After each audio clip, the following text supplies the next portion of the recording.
Hey guys, it's Jordan here from J-Tech with the full review of the Apple iPad Air. I've had this device for about 8 months now and I've really been slacking to get the review out, but now it's time to give you an in-depth look on how I feel about this product. Stay tuned after the break.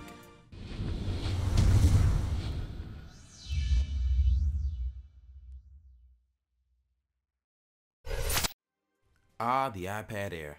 What else can you say about such an iconic device? Ever since the iPad was first introduced a couple years ago, it has just kept growing and growing and growing. And this one is obviously going to be the best iPad yet. Not only is it excelling in build quality, it also excels in speed, thinness, and of course just plain old usability. Now before we get on to the full review, I did want to go over some of the physical attributes of this iPad, which of course first off would be the lightning connector along with the 2 speakers on the side. Now moving up to the top, we have the 2 volume rockers and of course the mute button, followed by the camera and the power button right here. And then on the other side we have the headphone jack, of course, and then on the front of the device we have the camera and the home button, which is something that we're going to find on every iOS device that we mess with, and of course that beautiful 9.7-inch Retina display. Moving along, I have to say my favorite thing about the iPad Air is its build quality. Apple had to cut a lot of corners in order to get this tablet to be smaller yet more efficient than its predecessor by adding in the Apple A7 chip while making it only 1 pound, which I think is a pretty astounding feat. I also think this is the best built tablet out right now with this all aluminum construction, and it's also very, very thin as well, which you can see right now as it's stacked up against the LG G2.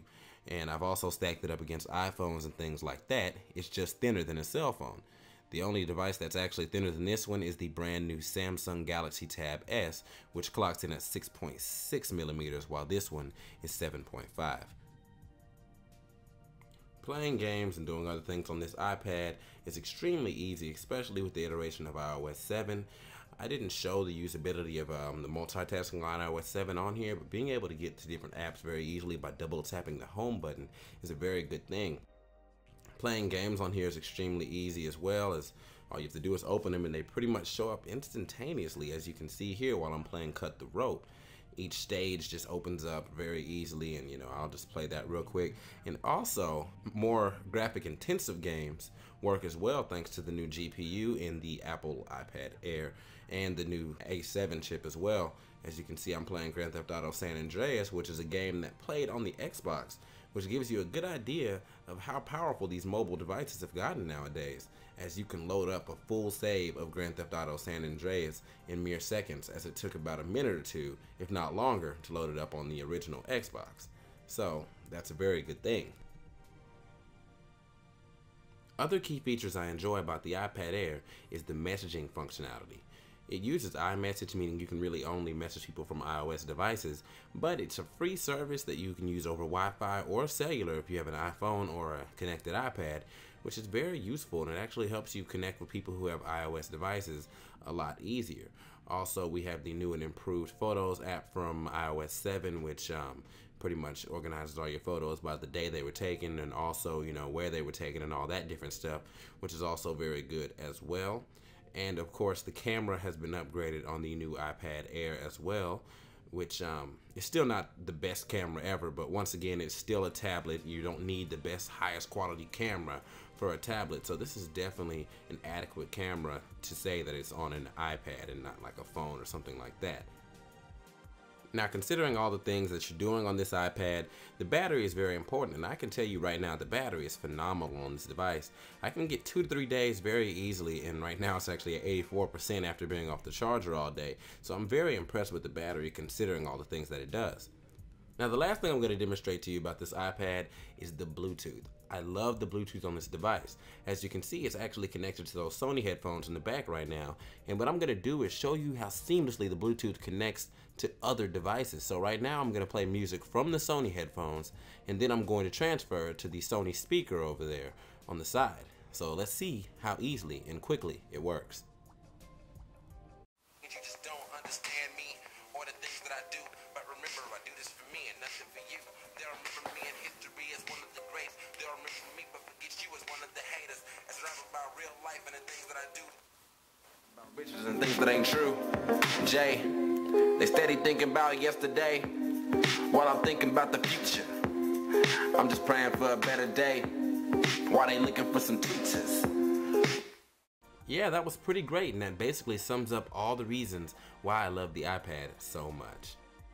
And now on to the short list of things that I don't like about the iPad. For starters, the Wi-Fi connectivity issues seem to be happening a little too much. I've had that problem since I had my last iPad as well, so I can't blame this exact iPad. I'd rather put the shoe on the foot of iOS in general, because I've noticed that some places, like at my school, I have a very difficult time connecting at all. And also, it's a lot slower on this iPad than it would be on my laptop or even my phone. I actually only had 2 bars just then, and I had 1 before I started the recording. So the Wi-Fi problems definitely should be fixed. Also, another problem I'm having is probably an iOS 7 bug, but ever since I had iOS 7, even on my old iPad, I noticed that I was getting the black screen with the white Apple logo a lot. It happens a lot less now, but it still happens. So I'm hoping that iOS 8 will fix that problem, considering that, you know, iOS 7 and iOS 8 are still kind of new. Those problems didn't occur on iOS 5 or 6, so yeah. All in all, I have to say the iPad Air is a very nice tablet, offering premium build quality and near perfect performance. There's not many tablets out right now that can compete with it. I haven't gotten a chance to look at the new Galaxy Tab S yet, but I can guarantee you, if it's anything like the Note Pro, I would probably choose the iPad Air over it. And that's a pretty big deal because I'm not an iOS fanboy. I don't have a MacBook, I don't have an iPhone, I don't want a MacBook, I don't want an iPhone, but I'm just very impressed by the performance on this iPad and all the things that you can do with it. Now also, I want you guys to leave comments and also subscribe to my channel. If you have any questions, feel free to let me know, because that review of that bad boy back there is coming next, the cameo appearance of the SRS BTX 300 from Sony. I hope you like this video. This was Jordyn from JTech.